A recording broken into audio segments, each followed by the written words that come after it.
the icy waters of the North Atlantic, there lives an animal that has adapted to major changes in its environment.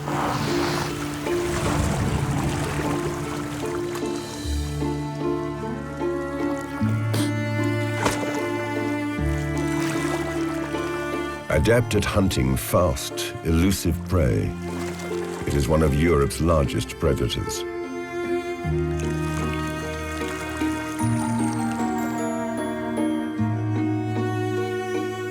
The grey seal.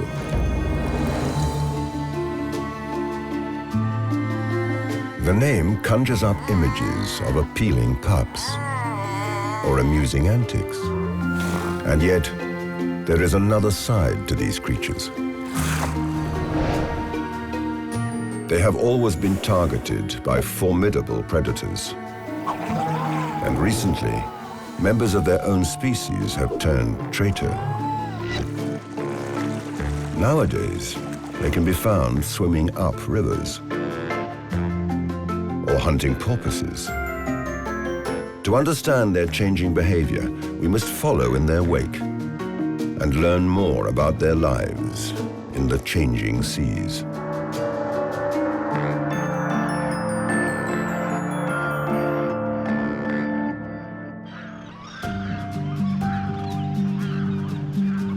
The shores of the North Atlantic are home to colonies of grey seals. From Canada to Sweden, via Great Britain, their preference is for temperate, stormy seas.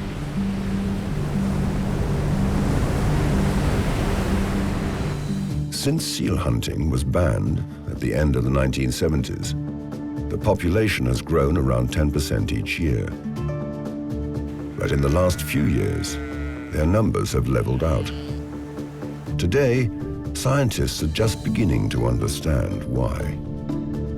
Thanks to improved annual surveys and advances in animal tagging.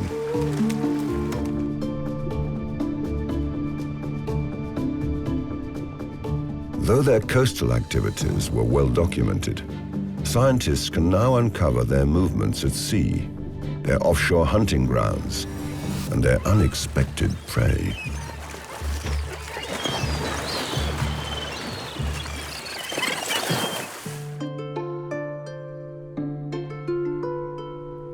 It is September, and this young male is in search of a new place to live. On one of the many islands scattered around Great Britain that are home to 40% of the world's grey seal population and 95% of Britain's. Among them is the Isle of May, off the east coast of Scotland. The young male takes his chances where he can, but this island is already occupied by a 600-pound male seal that is keen to keep intruders off his property.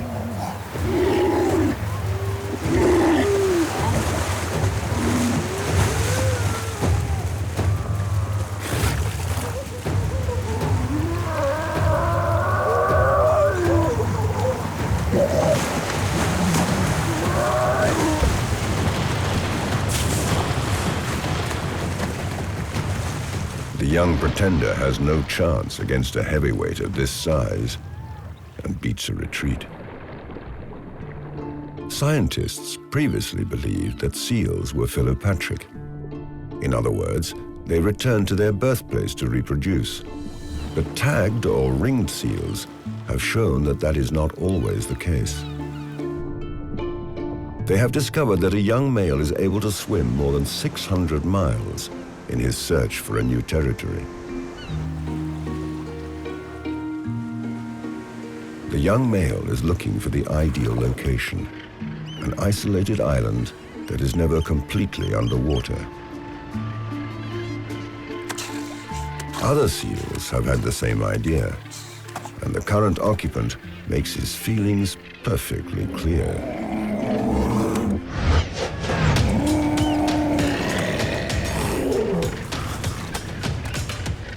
To find his place in society, he must confront all the reigning male seals.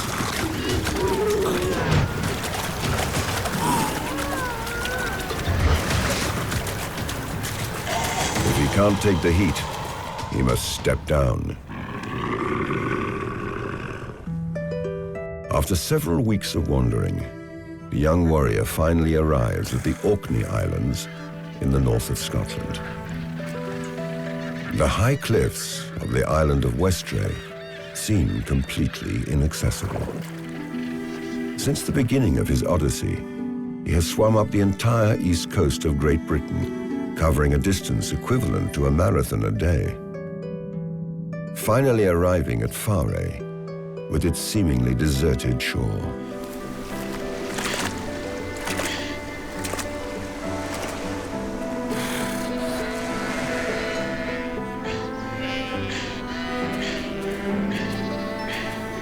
But first appearances are deceptive. He will have to fight again, but this rival is only 6 feet long and weighs a mere 330 pounds.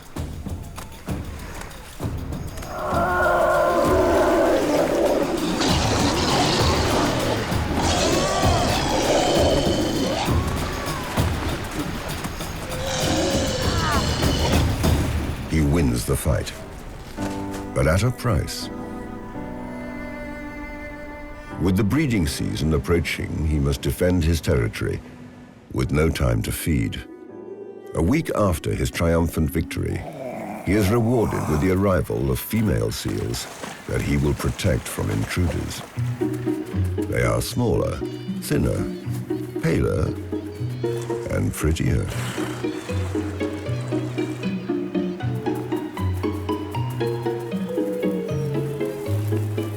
He is now the dominant male, with a harem of 7 shapely beauties.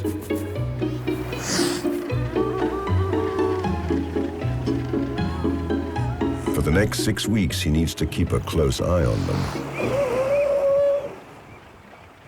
To make sure no other males threaten his territory or his harem, he has to continually keep them at bay. Over short distances on land, a seal can move faster than a man running.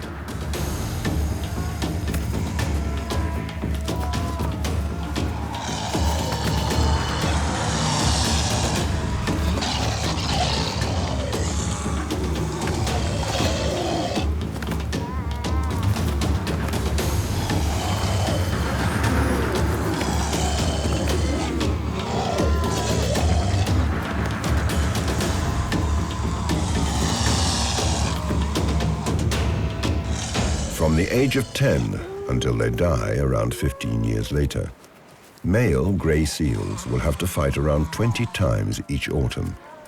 Though rarely fatal, these combats take their toll. As for the females, they have arrived bearing gifts.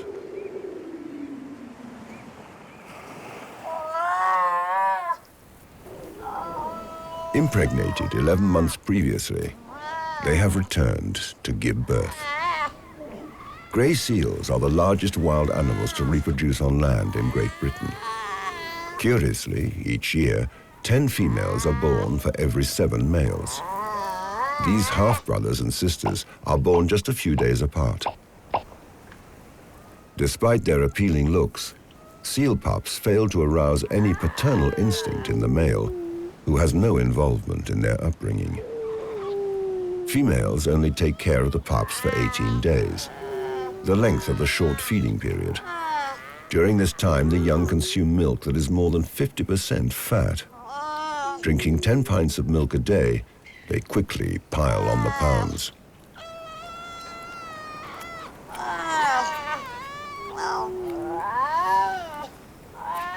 As the babies gain weight, their super slimmer mothers lose 13 pounds a day and 40% of their body weight during the nursing period. Throughout the month of November, the coast experiences a grey seal baby boom.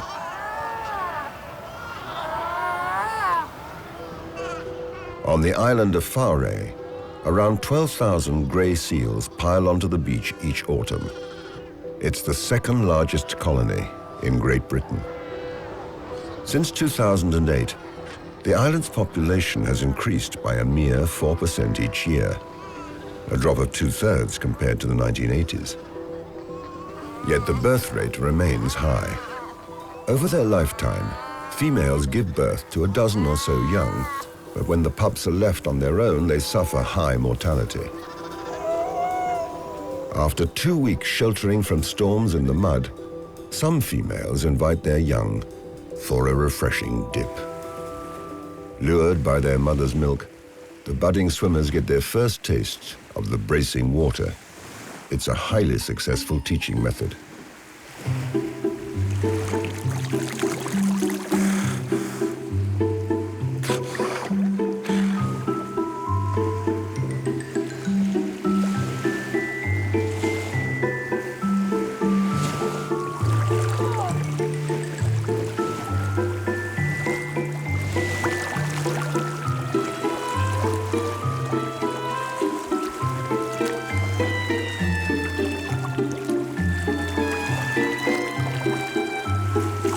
Some even persuade their young to swim by forcing their heads underwater.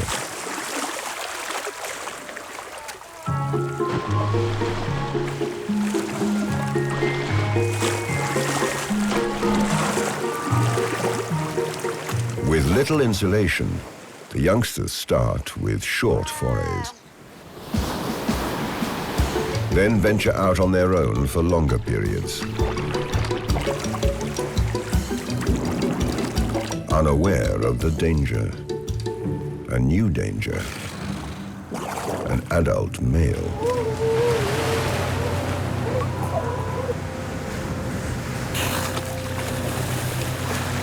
It's up to the mothers to keep him at bay.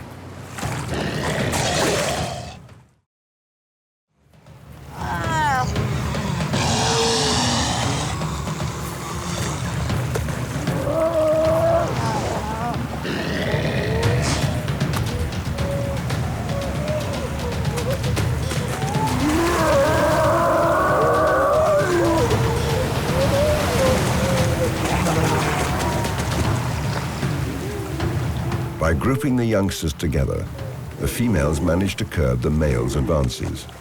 Despite their size difference, the females control the breeding timetable on the island.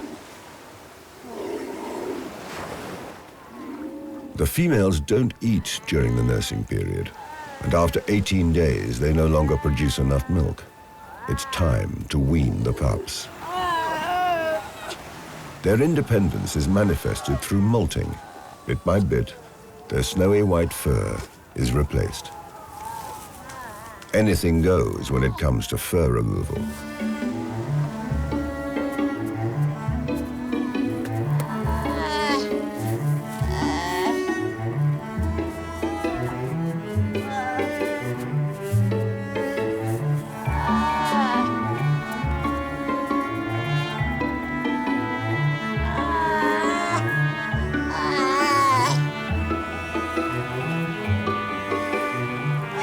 At this point, some females head to the ocean to feed.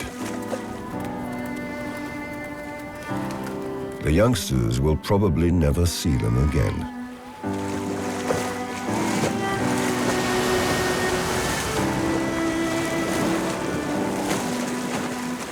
They are now alone, left to their own devices, in the middle of winter, orphans in the storm.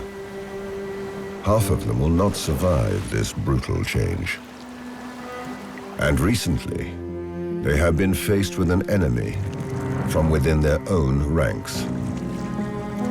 A male cannibal.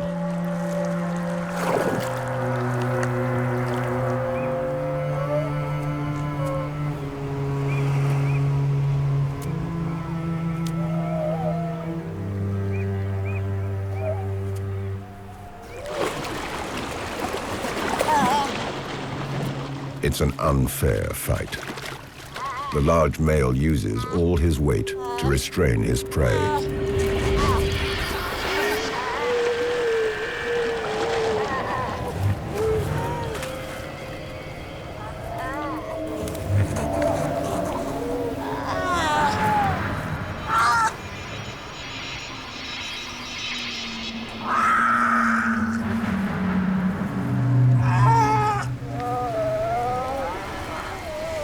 Nearby, the seal's mother has heard its cries.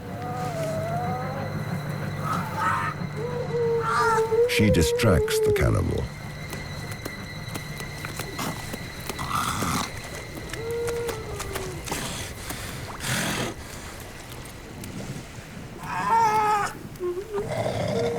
And, miraculously, the young seal escapes with minor wounds.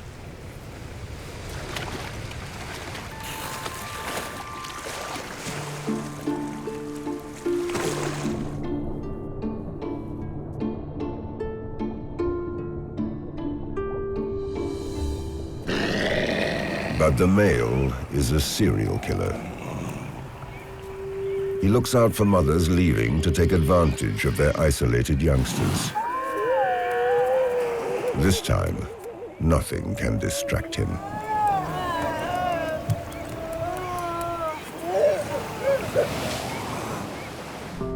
This behavior has been observed in several British islands over the last 20 years or so. Each cannibal seal kills around a dozen pups per year. Surprisingly, they take only a strip of fat before abandoning their victims. It is thought that this cannibalism is motivated by sexual frustration rather than hunger. Certainly, their strategy looks a lot like that practiced by young males. Their target? Young females attempting to return to the island. Just like the cannibals, males use their physical prowess to immobilize their victims in shallow water.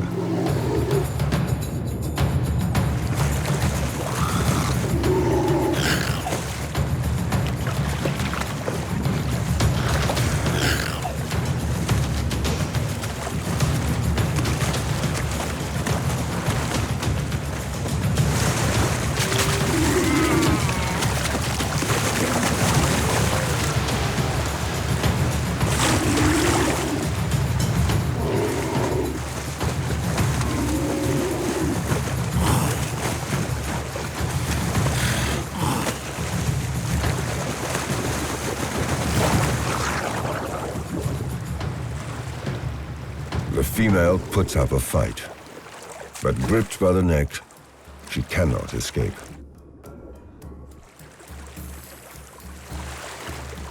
The male could easily kill his partner, but he has other plans, reproducing to ensure his genes are passed on. These young seals are known as peripheral males. It is estimated that they are 10 times less likely to reproduce as the dominant males. But with many of them around, they often succeed.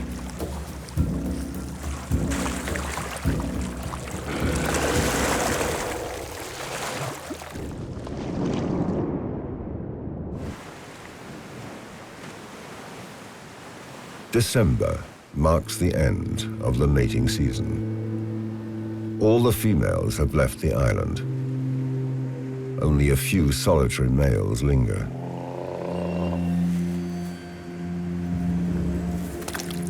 The last remaining orphans choose this moment to leave, to face the stormy seas and the unknown. The gray seal's reproductive calendar has always seemed contradictory.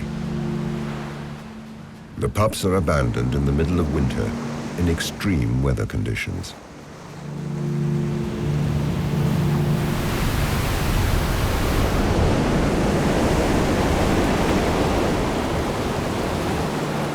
At the mercy of males with an appetite for seal meat.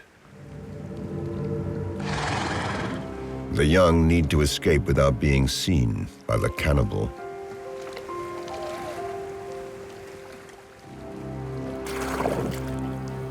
Some sneak out using hidden underwater passages.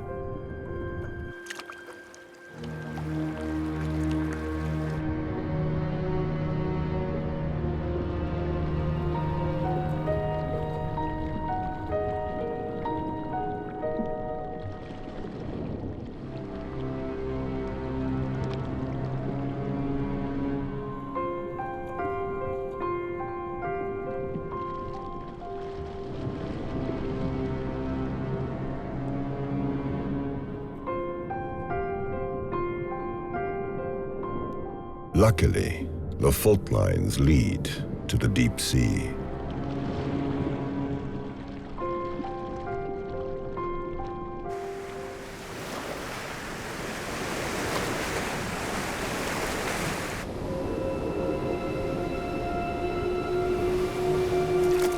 Only one young seal remains.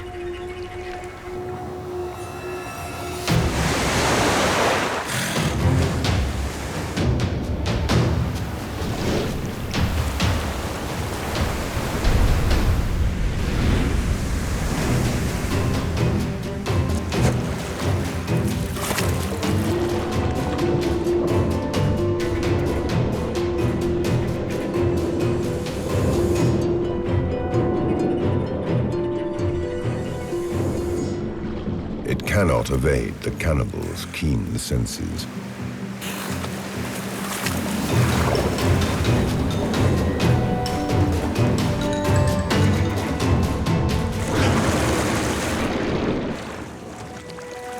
But it's hard to tell what the seal has in mind.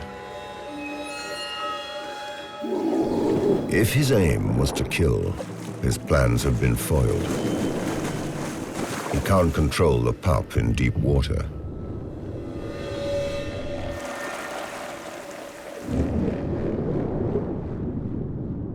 The youngster has escaped into the stormy sea.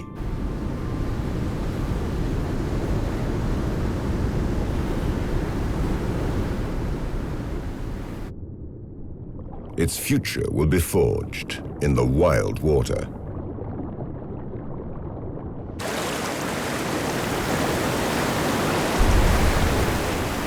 It will need to survive amongst these liquid mountains where fish are rare.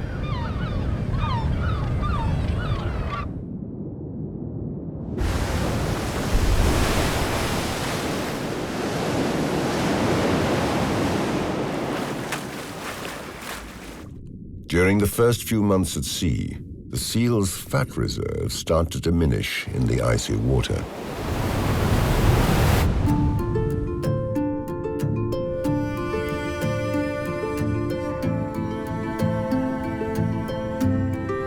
Like this young female, though she's never been taught to hunt, her instinct quickly takes over.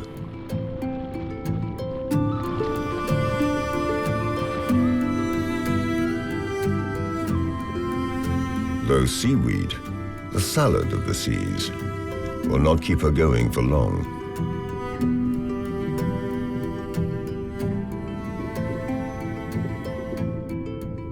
But she can rely on her fat reserves to survive until spring, if she saves her energy.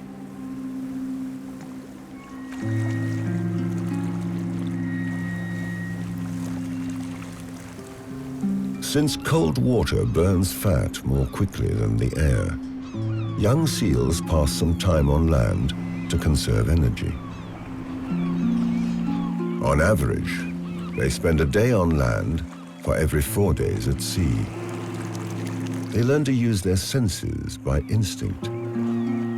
Their eyesight works well in low light, whether above or below water, allowing them to detect prowling males. Their sense of smell is so acute that they can distinguish each specific seal by odor alone. Even out of water, the seal has a heightened awareness of its environment.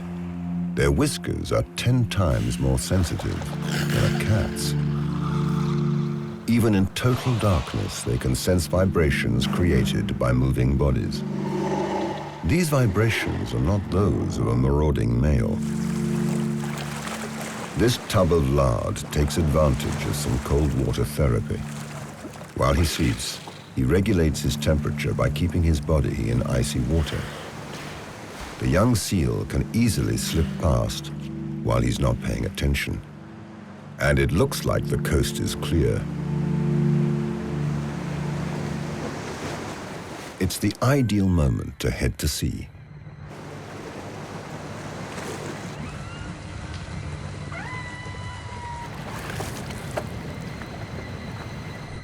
But strange noises are getting closer all the time.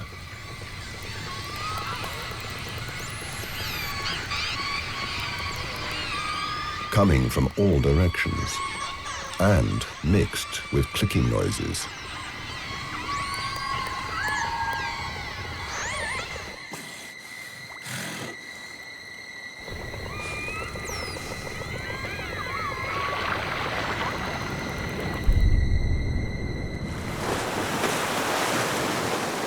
Killer whales.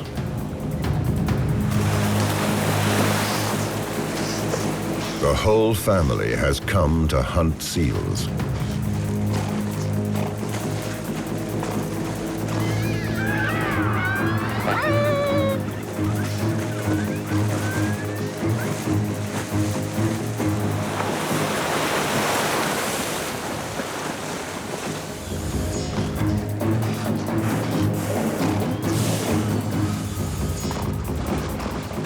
The most experienced whales allow the youngest to practice knocking out the seals.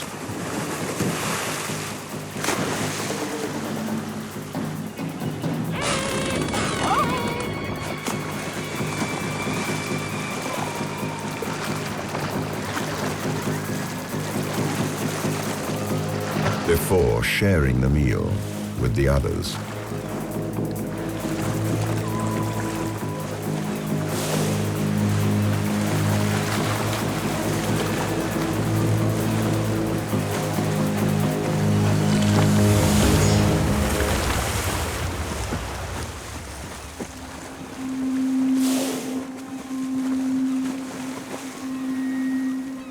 Killer whales, or orcas, have always hunted seals.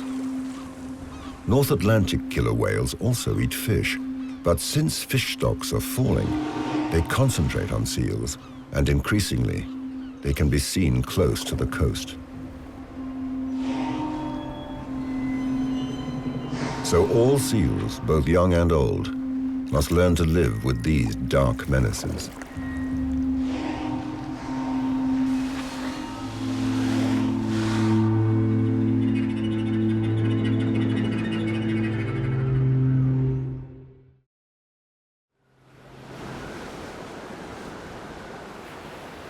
The seal that escaped knows how to tell where the orcas are from a distance, even while asleep. By inflating his lungs, the seal floats in the water and sleeps with one eye open during its travels. Its whiskers detect any unusual vibrations at the surface or underwater. Gray seals' hearing is even more acute in water than in air, so they can identify the vocalizations of their mortal enemy.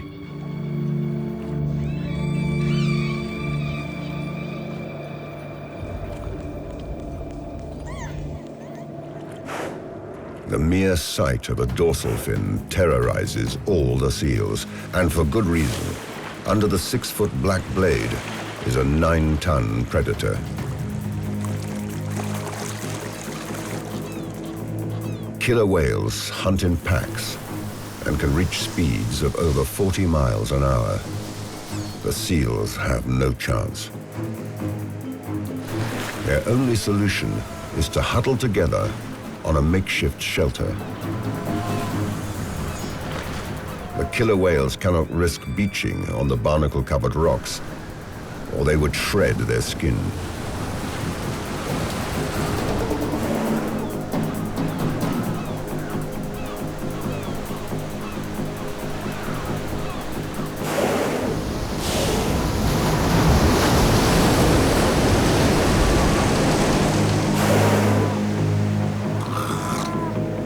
Instead, they try to muddy the waters. The females and the young stay below the surface, changing positions, while the male intimidates the seals by making his presence felt.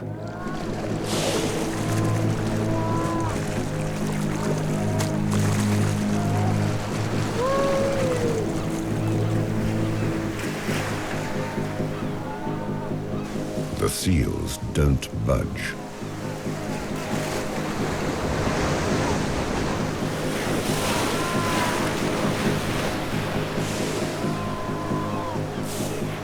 The killer whales leave to surprise less careful seals elsewhere.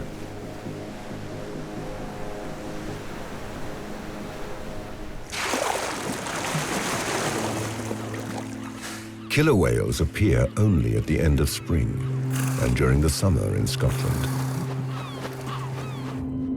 when the seals are fat and well fed.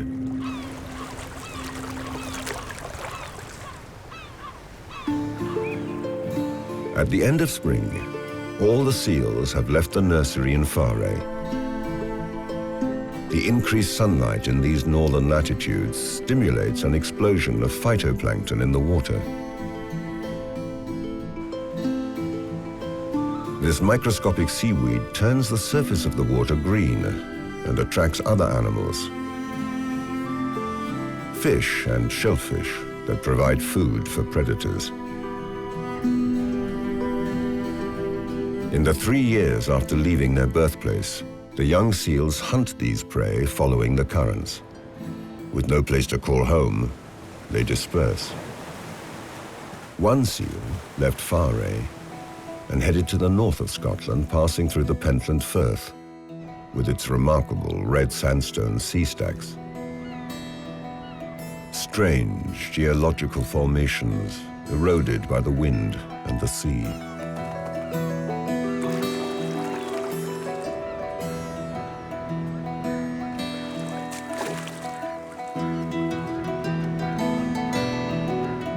Then it turned back and headed south down the length of the west coast of Scotland.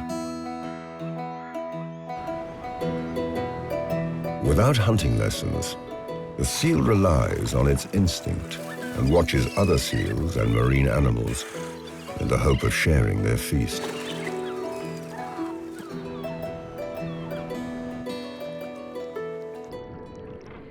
Northern gannets are a good sign. These kamikaze flyers locate their victims under the surface before dive bombing at 70 miles per hour.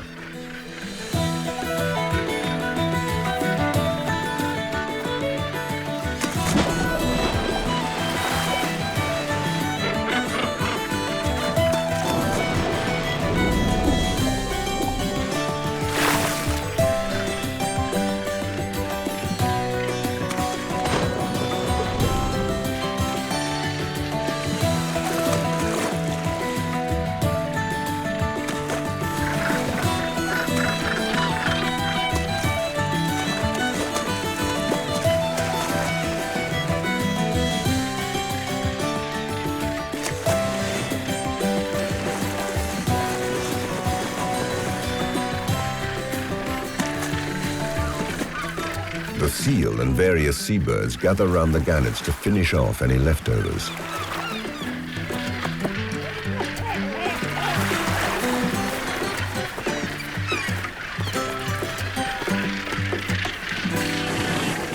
Instinct has paid off.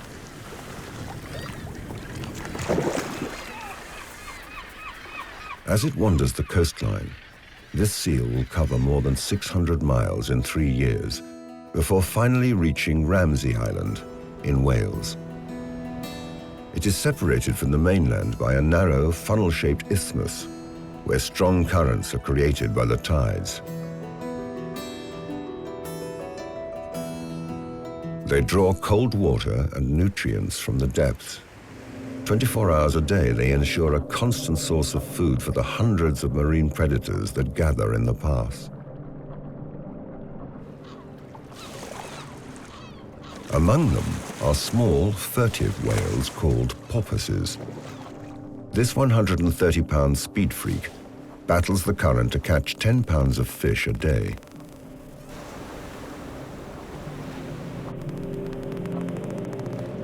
In the last few years, scientists have noticed some male grey seals taking a close interest in these coastal creatures. Though seals are at home in the current, they cannot match the speed of the porpoises. Any high-speed chase would end in failure.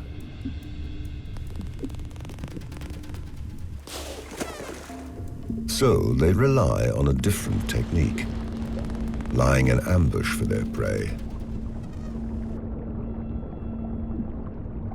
But the low visibility prevents them from seeing their victims arrive. Luckily, their whiskers are more sensitive to vibrations created by movement in the water than in the air. They act like a multi-beam sensor, relaying information about position, direction of travel, and speed of the porpoises.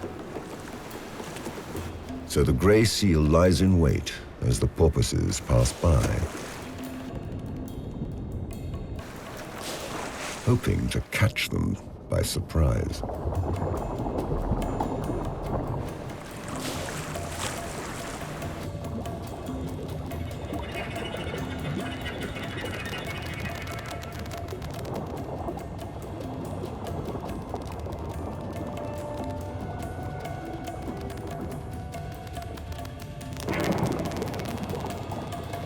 To no avail. The seal lacks experience. But here, and in other Atlantic bottlenecks, male seals kill a dozen or so porpoises each year. Female seals have never been witnessed attacking porpoises. It's believed that they concentrate on smaller prey. In her quest for food, one female seal left the island of Faroe and made her way to Shetland. Curiously, females dive for longer periods, but to shallower depths than males. 6 minutes compared to 5, and 150 feet compared to 190. So females tend to hunt close to the coast. To the southwest of Shetland, seals can be found fishing in the white sandy beaches of the island of St. Ninian.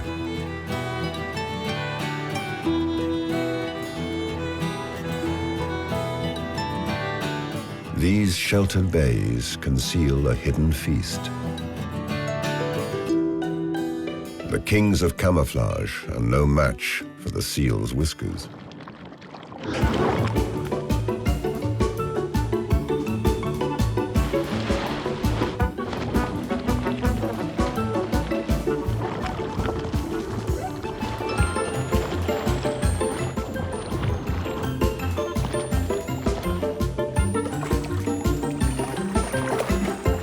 Flounders.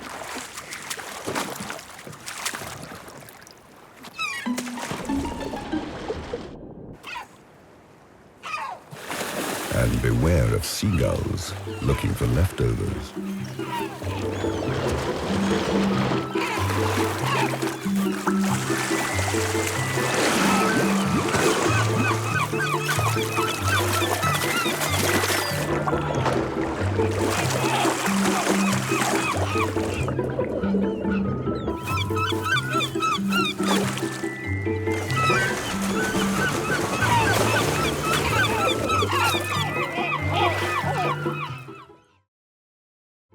Female seals start giving birth at the age of 4, so they have to build up their fat reserves from a young age.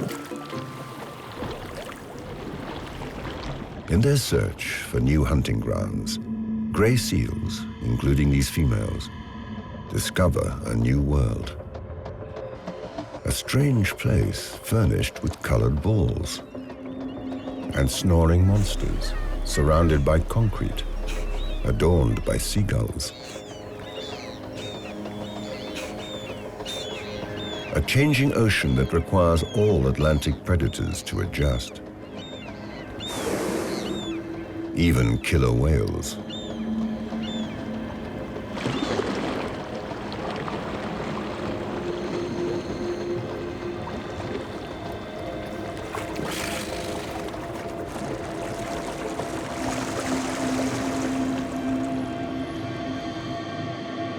As they traveled down the east coast of Scotland, the seals arrived in this strange world, a far cry from Faroe.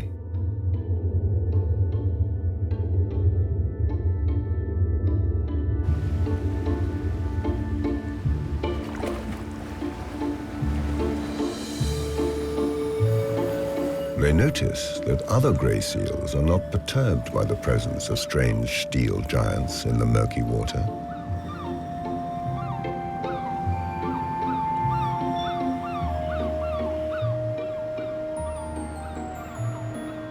As they head up the River Tees, the vagabonds encounter a world of metal and concrete that rumbles and smokes with the rising tides and passing cars.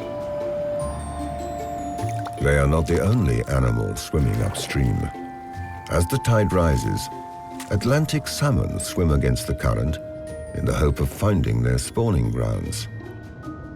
They were born in these waters, and their extremely acute sense of smell leads them back to the River Tees.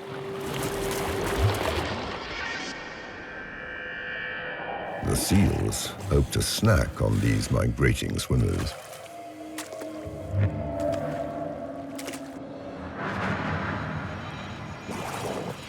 But in the open water, they remain out of reach. By chance, mankind's boundless appetite for concrete and metal will ultimately help them out. Upstream from the floats, the seals have discovered an insurmountable wall, a barrage.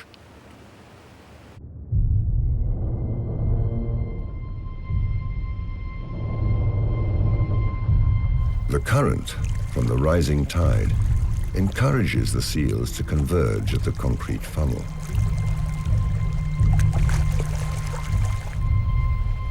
They are all waiting for the gates to open.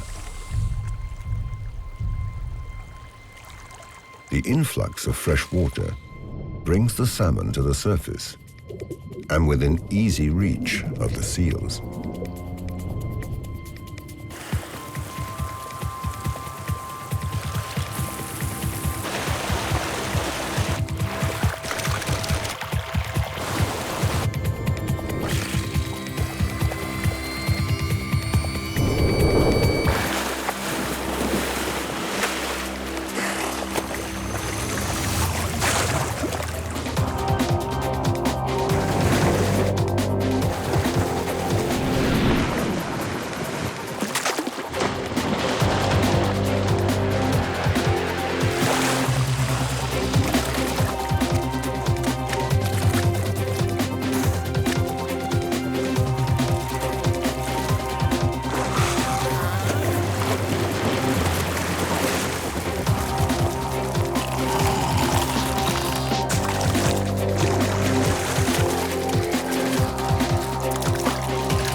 Notwithstanding this bounty, the seals eat less than 7% of the salmon trying to pass the barrage.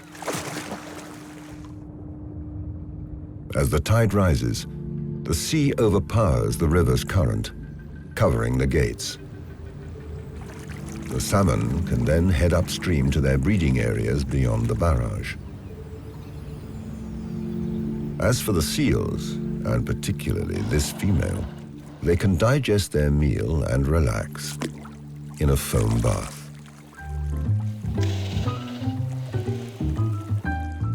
A female grey seal eats an average of 5.5 pounds of fish per day, while males eat 6.5 pounds. The fatter the fish, the fewer they need. Salmon provide plenty of fat and nourishment, but they're not always easy to catch.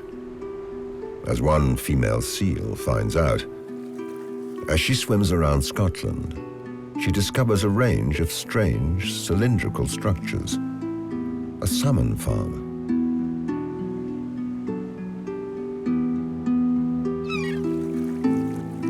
Ten cages, each 130 feet in diameter, encircling more than 1 million salmon.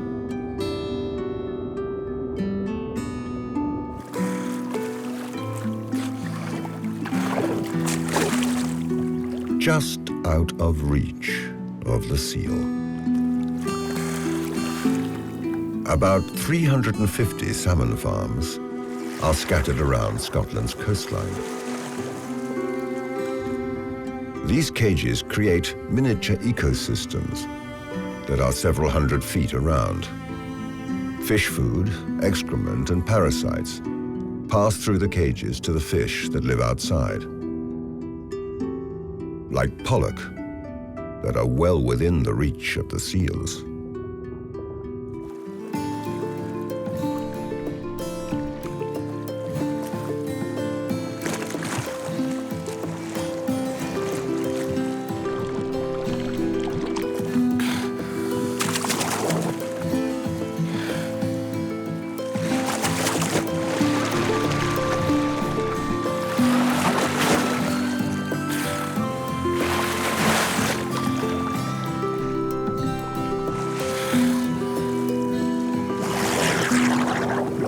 But fish farmers make little distinction between predators feasting on pollock outside the cages and seals stealing salmon. Farmed salmon remain the property of their owners who guard their fish jealously.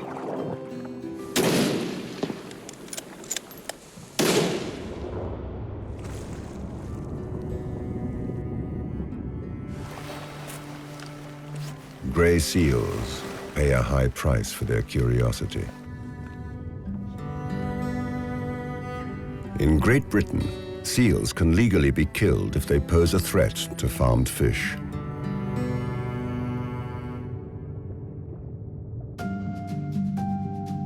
In the Baltic Sea, off the coast of Sweden, fishermen are also in conflict with grey seals. At the beginning of the 21st century, they began laying nets in the path of coastal fish to funnel them towards an enclosed trap.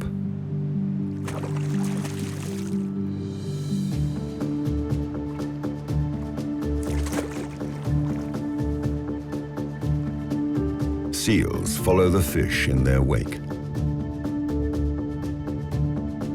Surveillance cameras have caught them stealing salmon, cod, and herring.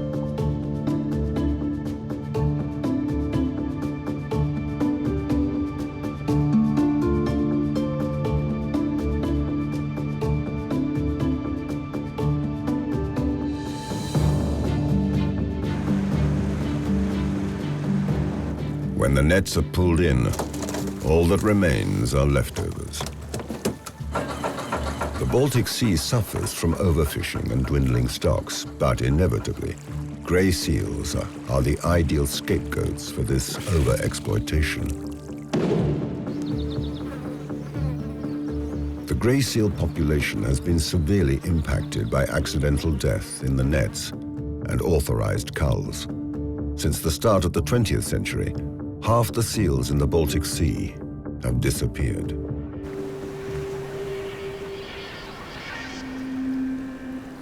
Today, Faroe's population, like all colonies in the North Atlantic, fluctuates, depending on food resources,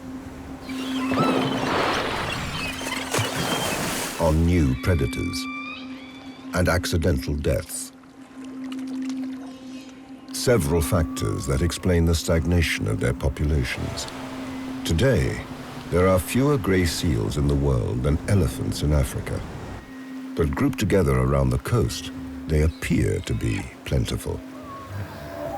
Out at sea, in contact with industrial fishing boats, many seals disappear without a trace. Others survive, but display the scars. We can only speculate on why seals have taken to hunting unusual prey. But scientists suspect that the fishing industry is once again to blame. Overfishing forces seals to find alternative sources of food. To survive in this changing world, future generations of seals will need to adapt their movements and behavior.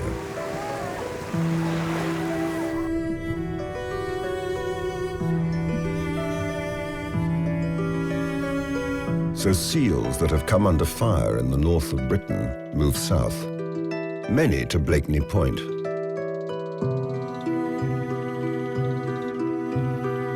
Here, there are no killer whales, no traps, and no salmon farms.